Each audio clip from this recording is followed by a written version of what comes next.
बर्तन धुल रही हूँ, रुको मैं उसे ढूंढ कर लाती हूँ।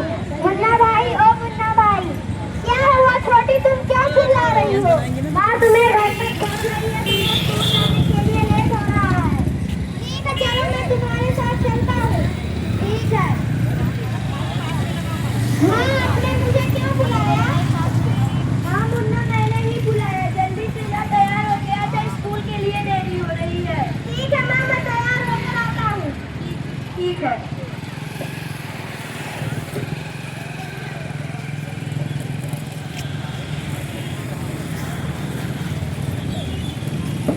माँ मैं तैयार होकर आ गया हूँ, मैं स्कूल जाऊँ?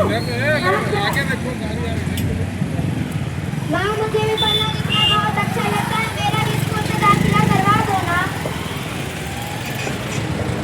ये छोरी बड़ी यार, स्कूल जाने वाली, घर के काम काज अच्छे से सीख ले, आगे चलकर यही तेरे काम आने वाली। पढ़ लिख कर कौन सा कलेक्टर बनना? माँ जी मीना का भी दाखिला विद्यालय में करा दीजिए ना, इसे भी पढ़ना लिखना बहुत जरूरी है। तू चुप कर, पढ़ना लिखना केवल लड़कों का काम होता है, आगे चलकर उन्हें घर गृहस्थी की जिम्मेदारी संभालनी है। अरे क्या हो रहा है? कौन किसकी जिम्मेदारी संभाल रहा है? हमारी जिम्मेदारी क्या हो रही है?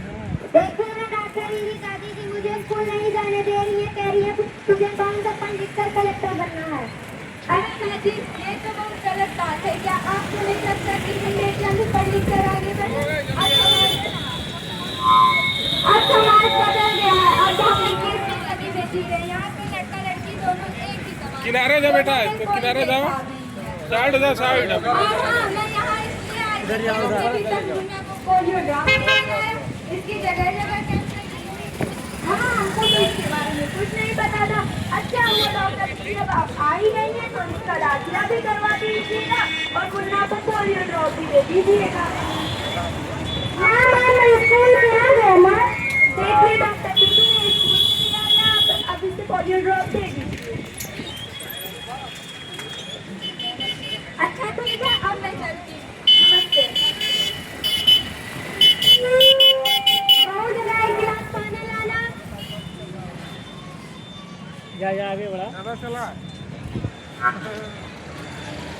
देखो अखबार में बेटी के ऊपर कितना सुंदर कविता आया है, मैं तुम लोगों को पढ़ के सुनाता हूँ।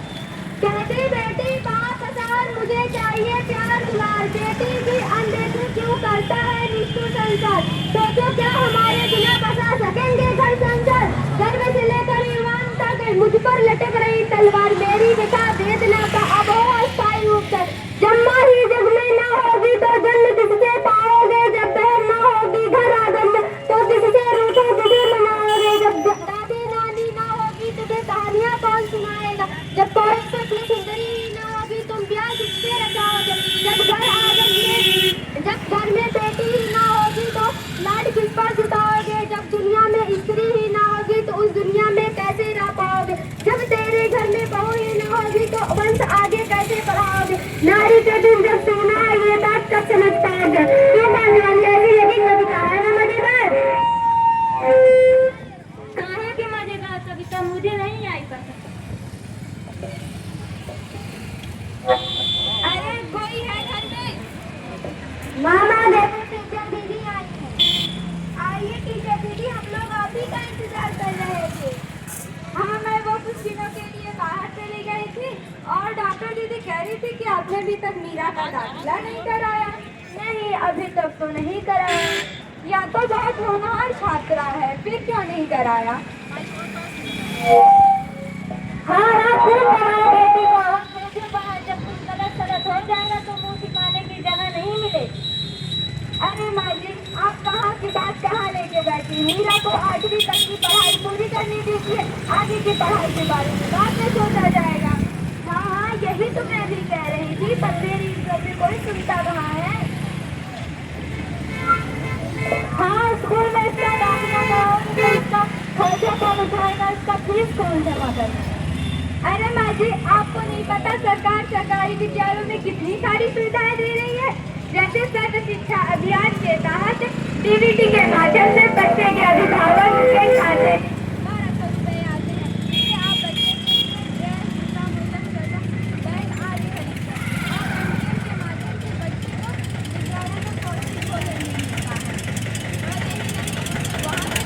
जय कन्हैया देखो